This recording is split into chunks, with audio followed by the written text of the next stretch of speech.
Well, hello everybody. I'm very happy to be here, even if it's all virtual and pre-recorded. So my name is David Vanneste. I'm working with the FRESCI team. And right before jumping into the subject matter, I just wanted to take a few seconds to say a few things about where I'm speaking, what we do exactly. So FRESCI is a consulting company, scientific consulting company, where we help and advise any kind of public or private entity wishing to take a journey on the innovation chain in science. So we really try to help at any kind of level. So whether it's trying to manage the knowledge generating by an entity, making some data analysis, giving support to the scientific, going to the EU and form a consortium to get some funding, exploiting research, try to design business strategies, and also providing training to teams of researchers or entrepreneurs, and really try to cover the whole spectrum to make sure that we go from what is generated at the very basic levels in science to the market. And when we are thinking about this whole process, we wanted to focus now during this short session about something that is extremely crucial, and this is the terrifying fact that actually during these 15 minutes talk, there are 25 new papers, new scientific publications that are coming out. And so right now we are all spending our time wandering in the electronic platform of the Congress. We are going to spend 10 days doing that. And during this time, while we are doing this, the world still is publishing. And in total, it's going to be 72,000 new articles that will be out by the time the Congress ends. And as scientists, as innovators, you're supposed to be up to date about it. You're supposed to refresh the state of the art constantly, because you need to know that to position your science endeavors, your innovation endeavors, to make sure that your research is going to make an impact, is going to have an impact. So the key message here is really to acknowledge the fact that this is a huge world where many people are running many activities on scientific innovation, and we are not unique. And it's even if it's a very work intensive activity and we take it usually very personally. We will not be judged by our persona or our character. We will be judged by the results that we are generating.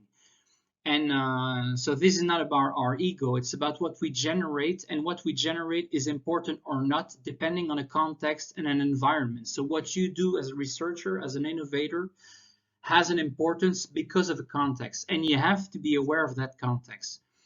And when we are thinking about the whole landscape and the whole chain of innovation, whether we go from really the basic R&D up until the market, so we have many publications that are coming out, a lot of information that is publicly available about exactly who's doing what around the world in the field of your interest.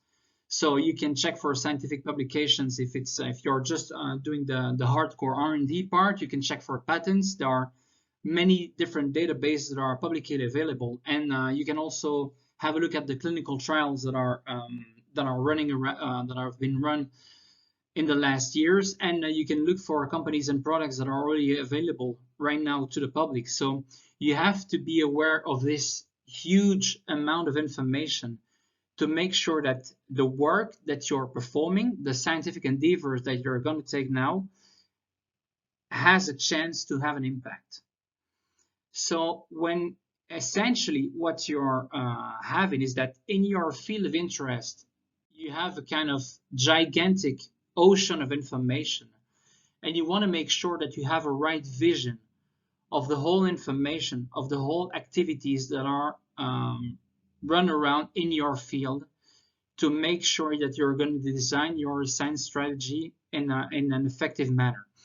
So usually we're doing research about what is available in a very intuitive manner. So it's the classic case of the young PhD student that's starting his PhD thesis. He has a few meetings with his supervisor, and he starts looking for information, for instance, on PubMed about, okay, what's been done on the, I don't know, the protein of interest that I'm supposed to study during the next 4 years.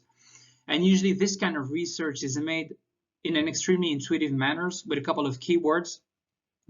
The student retrieves a couple of articles, maybe he's going to read the latest ones, maybe, I don't know, 10 or 20 in a list of thousands that appear on PubMed.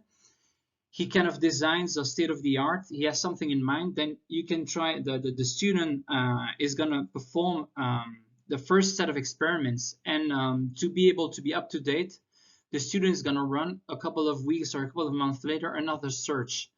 But the search is going to be with other keywords, with another method, and he's not going to be, or he or she is not going to be able to have a really clear vision of exactly what's going to happen. So the problem that you have with that is that you may be in a position where you're not really aware if what you're doing is still relevant or not.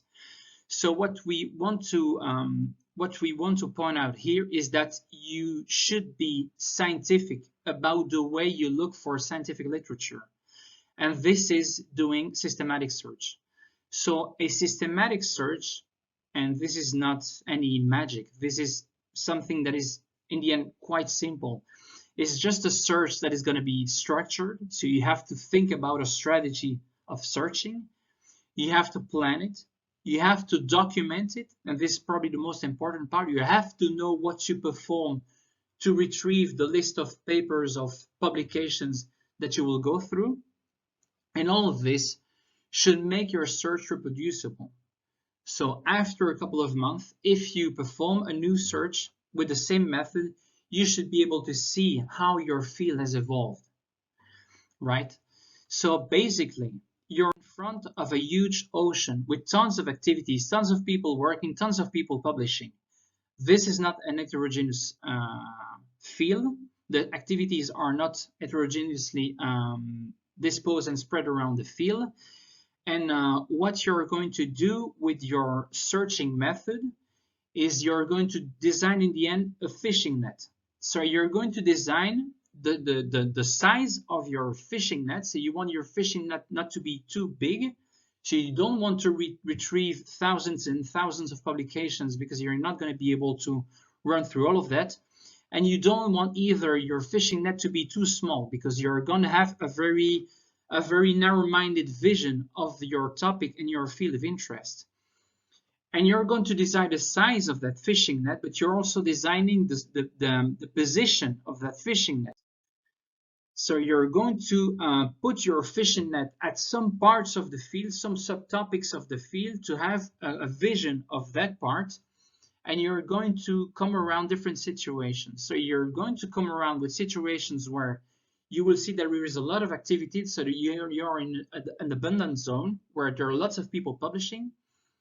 You will maybe find other topics in the field where there is absolutely nobody working on that. And you will be intermediate moderate zone. So what does it mean exactly? Once, if you coming up with your search engine that you're designing, with the keywords, with the grouping of keywords, the way you are designing different filters and different layers, I'm going to come back to that later during the talk. But essentially,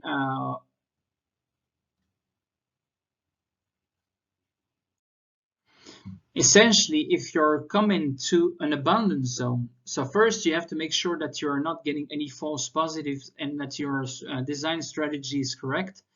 But once you're in abundance zone, you can think that this is a subtopic of your field where there is a lot of competitors and you shouldn't put a foot there because you're going to get killed or you're going to not have any space to develop your activities.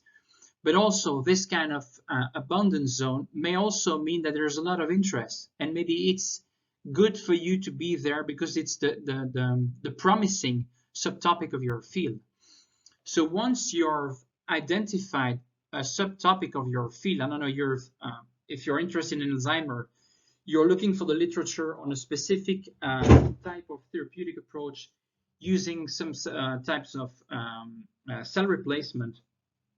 If you're looking at and you see that there are thousands of groups working there, you will have to make a deep analysis of if this field has there any abundant activity because it's before the peak or after the peak of activity, meaning that the field during the last few years, how it has evolved. Is there a rush and the wave is still going up? Meaning that in that case, you would have interest into going to that subtopic and researching on that subtopic? Or is it something that has already extremely been covered by many people, and then the peak has passed and it's already the time where this kind of subtopic is just too busy with so many people and you shouldn't go there? So this is another type of analysis that you will have to do with this kind of situation, abundant zone. So you could decide to go there. You could decide also to narrow it down to a subzone into this kind of specific topic. So this is one kind of situation. The other kind of situation is when you're designing a search strategy, you're going through literature and you're realizing that on a subtopic, and you've had a crazy idea about a new type of drug to cure, I don't know, one particular type of cancer, and you realize that there was absolutely nobody publishing on that. Okay, so first you have to check that you are not having any false negative. But if everything is fine, you're gonna ask yourself the question, okay, nobody's doing anything there. Why? Is it extremely novel and do I have enough chance to make a difference? Or maybe it's because there is zero interest, because there is a technological barrier that you're not aware of that, and this barrier doesn't allow you to make the research that you have in mind. Or maybe there is a patent that is preventing or kind of reducing a lot the interest of people to work on the subject. So the empty zone may be very interesting because it may be very novel, but it could be also that there is not a lot of interest. So you have to analyze the existing barrier to understand why is this zone empty and should I go there or not. And then there is the intermediate part where you have a moderate amount of activities that are done by different labs or different entities around the world. And there you have to make a deep analysis about the few papers that you're retrieving, and you have to get a feeling of if this field has any good tendency to go up, and if with putting a few differences to your approach compared to the competitors, you might find that these competitors might be cooperators. And this is usually the most interesting situation when you do your search and you realize that the subtopic you wanted to go in has a moderate activity. So I'm going to take now about the way the search can be performed. I'm going to take now a concrete example of something that we did for the URL ECVAM reports that were done on non-animal method. We participated in 4 different reports where we made a systematic search on every non-animal method that was existing for these 4 disease problems. So breast cancer, immunogenicity, immune oncology, and autoimmunity. So the goal there was really to grab as many papers as we could from the literature and try to design a strategy with different layers. So we would narrow it down to a very solid list of very innovative and very interesting models that should be promoted to the scientific community and to any kind of stakeholders interested in these new models. So here, essentially what happened, just to give you numbers on breast cancer.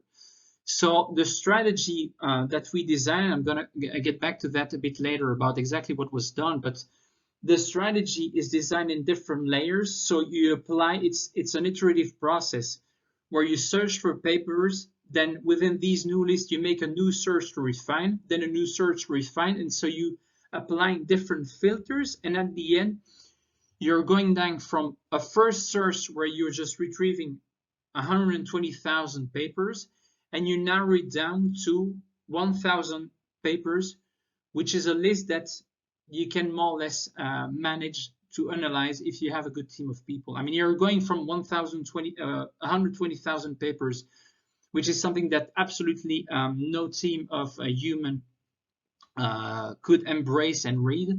And you narrow it down, you divide it by 120 to 1,000 publications, which is something that is more or less manageable. So, and what happens during this kind of funnel where you're going to precise to the most interesting papers is, so what you're designing here and what we've designed is a different layer strategy.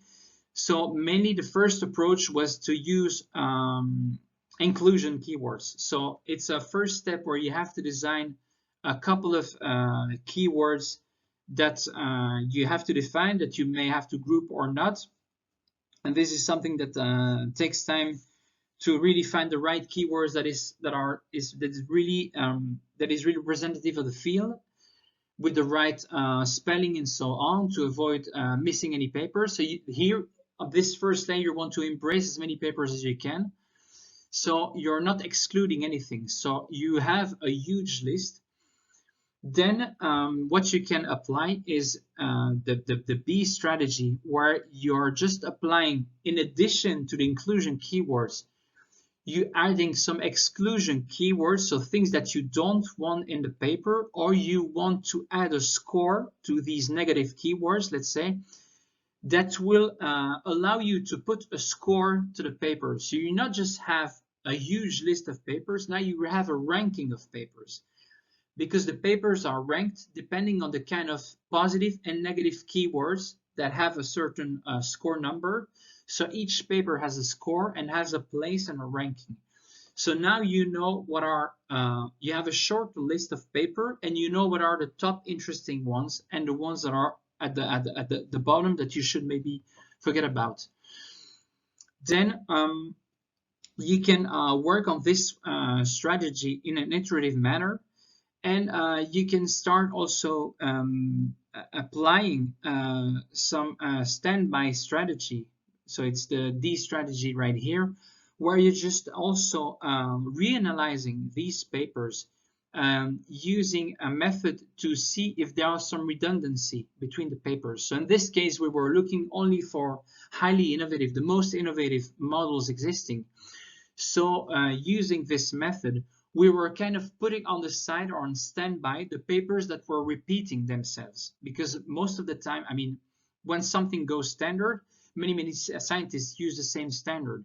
So what we are doing there is putting on the standby the papers that were using the same model, and we were pushing up, let's say, in the list, the papers that were extremely innovative with models that were used maybe one time because they were just invented at that time. Also, afterwards, the latest layer of analysis that we've run in this paper was an enrichment strategy, where we once again started to apply keywords, but new keywords. So reanalyze, starting a new analysis of the top papers that were going up in the list. We started to re-identify new keywords that were not included in the first bottom-up approach. So new keywords that were for us that were tags of a higher interest in the papers. And reapplying a search with these newly defined keywords, we were enriching these papers and putting them up in the list again. And this is how we are going from a huge mass of information that is absolutely unmanageable to a list of papers that are representative and that give us a complete vision of what happens in the field. And even most importantly, this kind of systematic search, as I already said, is something that should be reproducible. So the good thing is that using the same method 1 year after, 2 years after, 5 years after, you should see the difference between the past and the present. So you should see how the field evolved. You should see the 1,000 papers that you've identified during the first search. 5 years after, you should see that these 1,000 papers you should still be there, but there's a new, I don't know, 200 or maybe a new 1,000 papers, but at least it gives you an idea of, okay, how the field evolved in 5 years, and at least you're kind of completing, you're updating and refreshing a coherent list. So it's not changing over time depending on your intuition or the keywords that you're introducing in the database. It's something that is coherent and that is reproducible during time, and it gives you an idea of how the field is evolving through time.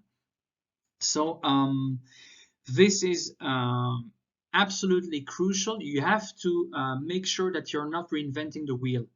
You have to know that this kind of travel that you have to do through the literature is really the crucial step that will allow you to identify any kind of barriers and drivers that are existing in a topic where you want to go for innovation and make sure that you will have the biggest impact possible. And we are FRESCI, and we will be very interested to help you in this task. Thanks a lot, and have a nice day.